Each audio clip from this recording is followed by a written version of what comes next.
Hi. All right, we got the fit check. I got a new skirt. You like my skirt? It's a nice and flowy. Very happy with this new friggin' summer skirt vibes. You're not going to be seeing much of that though. Hi, we're back to where we started, which is this angle. So my apartment is not that big, and every time I record these, I'm like walking around the apartment trying to figure out what the best angle is for this. And also, obviously, it needs to be not too far from my computer, which is right next to you. So I figured, why not just come back to the place where it all started, which is right fucking here, bitch. Oh my god, where do I begin? It's been 2 weeks and so much has happened. Let me just get a little real for a sec. This weekend, one of my all-time heroes and favorite artist, all categories, Oliver Tree, tragically passed away along with, I believe, 6 other people in a helicopter crash in Brazil. And everyone was so talented, way too young. And it's just a horrible, horrible tragedy. It really hit me and millions of other people like a fucking truck. I don't think any of us expected how to feel, mostly because it was so sudden. But I'm not going to be talking about that accident here. I just wanted to address that it has happened, and I am, for the first time in a very, very long time, I'm grieving. I'm feeling myself grieving, and it's very hard because especially with Oliver Tree, it's made me realize how bad I am with grief. It's one of those emotions one of the very few emotions that I tend to keep locked away. I've had people pass away in my life. Both of my grandparents have died in my lifetime, which should have affected me more than it did. There was a long time where it was kind of expected that was coming. So it was a lot easier to get used to the thought of them not being there anymore. And just especially with how their health declined and all of that. So, and it was, old age and sickness and stuff that comes with old age. But this is different. This is very, very different. In the past, I have been that person who's okay, you're crying over a celebrity. What are you doing? I regret being that bitch.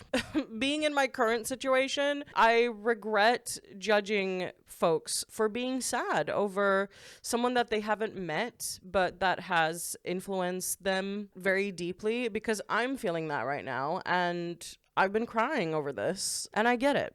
I fucking get it, and that's on me. I could admit that was wrong of me, and it fucking sucks that it's it had to happen to me in order for me to not pass that judgment on to people. It fucking sucks, but I'm growing. We're all growing. Anywho, so that happened. Just something that has caught everyone very off guard. I'm sure you've seen online what people have been saying about him and just how impactful he was. He is relevant in the conversation that I'm trying to have through this podcast specifically. He was the king of weird. To me, truly the king of weird. I wanted to talk a little bit about I wanted to highlight just his brand, or his flavor of being, of existing, and just use him as a perfect example of someone who really took their weirdness and took it to its very extreme and further beyond. Let's get a little bit into it. Starting with, interestingly enough, pretty privilege. So I wrote about this the other week on social media, that pretty privilege is very real in the online business space. I got a lot of interesting perspectives that came from that. Folks who were chiming in, who either were self-aware enough to know that they do have pretty privilege, or people who are like me, the uglies and the fats, who are just okay, well, what do we do being faced with this? The particular angle that stuck with me was that us, you and me, the people who are not being blessed with being skinny and beautiful, and let's be real, white. I'm white, but you know, for a lot of people, that's not the case. And in order for us to stand out when we have not been blessed with these things, is that we rely on our weirdness and our novelty and being different. And I really did see kind of a bit of a pattern with that in the comments, which I found very interesting. I just wanted to kind of, I saw it happening and I was like, wait, there's something here. There's something here that I want to dig into and talk a bit more. I got my notes as usual. Obviously. I journaled so much. I have so much stuff to get through.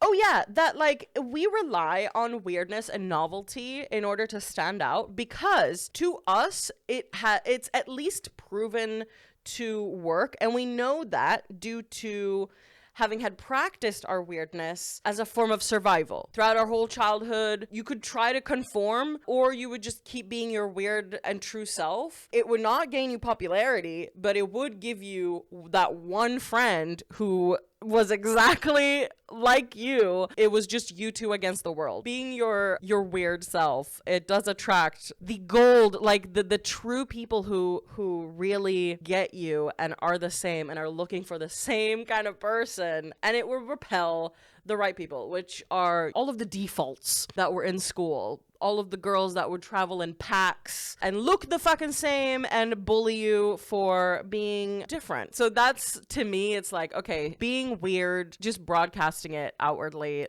in that way, it's the only way I know how to be. In the past, it has been proven to work because I found my best friend. I found other friends. Like, I have made so many good friends online because I have just been myself and not tried to conform to the beauty standards. With Oliver Tree, with how he presented himself, ever since I discovered him, he was always like the ultimate goal of weirdness to strive for, at least for me. And you know, we have a lot of stuff in common. We have this weird fucking haircut. I need to chop mine a little bit. It's getting a bit long. We're both bowl cut wearing people. We're born the same year. He made art about being different. I also talk a lot about being different. Like, I think that I really see a lot of what I'm trying to do in my work, which is encourage people to be their true selves online, because that's how you find community in your weirdness. And he was just really like an inspiration to me to keep it going and to not give up. Just keep being myself. So, and I love that. I love being able to grow up and be an adult by age, not in here.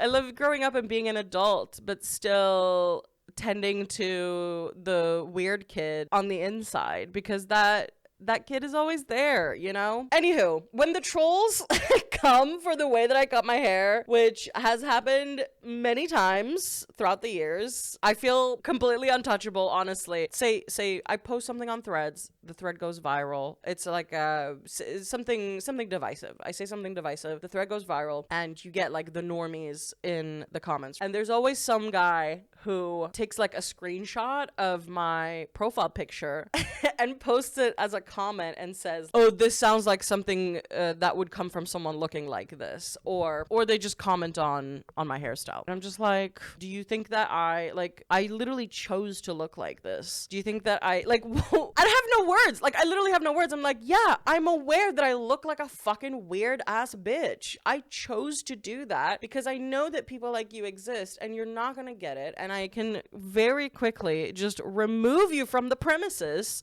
and never see you again. My hair is a filter for that stuff, and I truly feel completely untouchable whenever this happens. Like, it's such a small thing. It's just hair. Like, who gives a fuck? Not everyone has built up the armor or the resilience that it takes to have their looks commented on online by strangers, despite it being a gym bro, whatever. I do feel completely untouchable because, one, I've been made fun of how I look my whole life. Doesn't matter that I'm fat right now. I used to not be. I used to think, I've thought my whole life that I'm fat, but looking back at photos, I'm like, bitch, I was a skinny kid. But I remember always looking down and like seeing my belly pudge out a little bit and being like, wow, I'm fat. And then I'm looking at selfies of myself from when I was like 17 and I'm like, Oh my God. How was that possible? It was so normal. But I've been made fun of how I look like all my life. I have ginger hair. Like, I'm a scientific, I've been like bred scientifically in a lab to be made fun of. I'm loud. I'm fucking weird. I say weird things. I have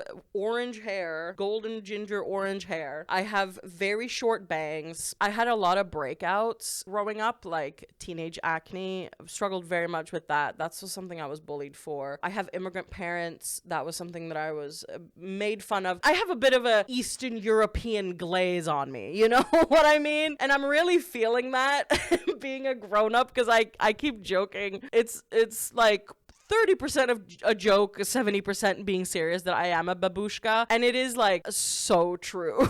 I mean that with all seriousness. I'm noticing it with like the type of clothes. Like, look at this. Hey, would a babushka not wear this fucking skirt? Like, come on. Maybe not this shirt. Long cardigans, like I'm here for comfort, baby. I'm not dressing up for anybody. I'm dressing to be fucking comfortable all the time and feel like I'm wearing pajamas wherever I go. All right? And that's just true babushka vibes to me. And no, I will not put a bandana on because it's gonna hit you. Whenever I put a bandana on, how they do it on the continent in Eastern Europe, the Eastern Europeanism of it all really just comes through 1,000%. And I'm like not ready for that. Me personally saying that in the mirror, I'm not fucking ready for it. I'm doing babushka my own way. Anywho, 1, I've been made fun of how I look like my entire life, so nothing gets to me anymore. 2, and I don't think that anything, like, yeah, it did get to me, but it never stopped me. And this is something that I've been talking about in therapy too, or that I did talk about in therapy too. I was bullied so much for 9 fucking years. I was relentlessly bullied. And it never, ever stopped me from being me and from just like, because like what is the option? I don't know anything else. Why would I do anything different? I would rather be alone and myself than in a community of people that I'm pretending to be. Just saying. Been made fun of how I look like my entire life, so I've got nothing gets to me anymore or ever. And 2, I've always had a role model for how to be a freak with a bowl cut. And I mean, sure, I haven't known about Oliver Tree always, but in my adult life, I'm 32 now. I've been visible online for many years, and especially around when lockdown happened, I started streaming on Twitch, so I was very, very visible, like even more than before. And I think for like a few years before lockdown was when I had found Oliver Tree. So like throughout my journey as being like a very visible, like on the public square type of person, I've always had a role model with a bowl cut, like another role model with a bowl cut that I could learn from, or a freak with a bowl cut is what I put in my notes. So I've always had that to look to, of just like, no matter what they say, no matter what happens, you just keep doing you. You just keep doing you because you're living for yourself and not for anybody else. And I feel like Oliver Tree is just really he's really like the meaning of that. And for the record, I cut my hair short. Again, this is too long for me. Like, I need it to be like less than ear length. It's going into like weird bob mullet territory, which is cute, but it's a bit too long. I prefer the fucking the monk the monk cut, you know? For the record, I cut my hair like this before I discovered him. Just imagine how thrilled I was finding an artist that was a weirdo, born the same year as me, made music about being different, and shared my preference in hairstyles and primary colors. Like, it was just perfect. It was perfect. It was so perfect, in fact, that a couple of years ago, I got a tattoo of him on my arm, just like the icon that he fucking is. I have a couple of music-related tattoos, and I only get music-related tattoos for musicians that really have made a deep impact on me in some way. I have Oliver Tree. I have like 3 or 4 Deftones tattoos. They're like my gods. I have Post Malone tattoo on the back of my both of my arms. It's some phrases that he has tattooed on his face. And then one more that from an artist that you probably don't know of called Angie. energy. I do need to get a Kendrick tattoo though, because Kendrick is that group of artists are just like, they're the ones that have gotten me through so damn much in so many different ways. It's like a group of friends. Each one has a different purpose, and you look to them whenever you need something different, or whenever you need to vent about something or process something. I have a purpose for each of them. Anyway, tattoo side quest. Because of all of this, speaking of Oliver Tree, this is why this loss has been especially tough. Like, it's one of the very many reasons, but it's yeah. And if you're also a fan and grieving, just know, like, I'm right there with you. I'm right there with you. We're gonna get through it. It's horrible and it's sad, but all we can do is fucking blast his music as loud as you can and really just like internalize the message that he was trying to broadcast to everybody in the world. Anywho, our weirdness is a pattern interrupter, which is why I think people get so thrown off by it. You're expected to behave or be a certain way, and when you're not, it's interrupting that pattern of monotony. And for a lot of folks, they react by like rejecting someone being different in that way. Why aren't you trying to be like us? Awareness is a pattern interrupter. If you've created a world around your personal brand using the cult framework from episode 3, for example, one of many, pattern interruption can hook outsiders with curiosity. There's a lot of people in the world who have this hard-coded into them where they see something weird and that just like tugs on their curiosity like nothing else, and they're like, I need to follow this and see what the fuck that's about. And that's what I'm talking about here. You interrupt a pattern, you hook outsiders with curiosity, people who don't know you. Who's this bitch with a bowl cut? And why do I feel so seen by them? That was my experience with Oliver Tree. I hope that is your experience with me. That's what I'm aiming for. And then boom, they fall down your rabbit hole if it's constructed to be fallen into, because then we go into the technicalities of inviting someone to kind of opt into your brand, not to get all marketing speaky with you. So interrupting a pattern should be one of the reasons why you would want to put your whole self on display. Let's go back to pretty privilege for a mo. Talking about pretty privilege, which is especially relevant right now, and maybe this is a side tangent. Look, smack, sing being a thing. I'm sorry, what the fuck? I feel like I'm in a fever dream. Without going into that too much, I feel like it's a product of extreme chronic onlineness. Beauty is somehow a game that can be won because beauty on the internet is so rewarded. And I think that it's another example of how capitalism does a great job at just pinning us all against each other. And if you want to rise above your opponents, pay up until you're so beautiful that you don't have to pay anymore. Not knowing if you're ever actually going to get to rise above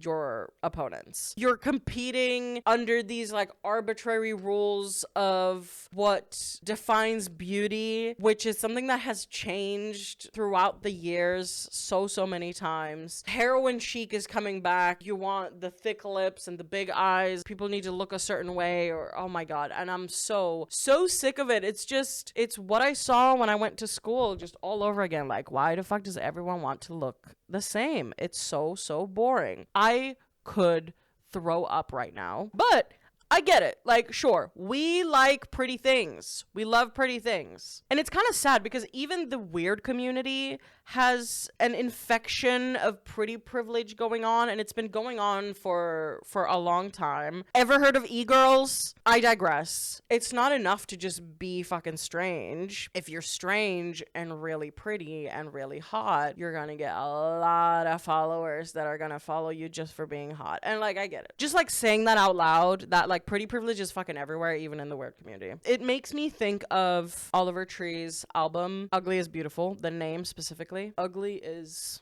beautiful. I literally quoted it. Like, I quoted it the other week when I wrote this thread on pretty privilege in the online business community being a very real thing. It was just a few weeks ago and I quoted it, and now this has happened. So just thinking of how fucking insane this is. And I would quote that a lot, ugly is beautiful, in an attempt to kind of like inject this infection with some kind of antidote, because it's true. Ugly is damn beautiful, and that is the thing that I have been trying to say a little bit with this. Like, even in episode 4 of Obsession Confessions, last episode, I was talking about like dissolving your hyper independent armor and how we're so scared of people seeing like the ugliness that's underneath there, and the reality of what it's like to live like you, whatever you got going on, whatever fucking fucked up shit you got going on inside your head. We're so scared of people seeing the ugliness of that, but it's beautiful. It's beautiful wanting to share that with people and showing that it's something that you want to work on. If it is something that you don't like about yourself, just sharing it with others, it just makes finding community that much easier and getting closer to people that much easier. I believe like ugly is beautiful. It's something that I believe with all of my fucking heart. Just the other day, I saw a business friend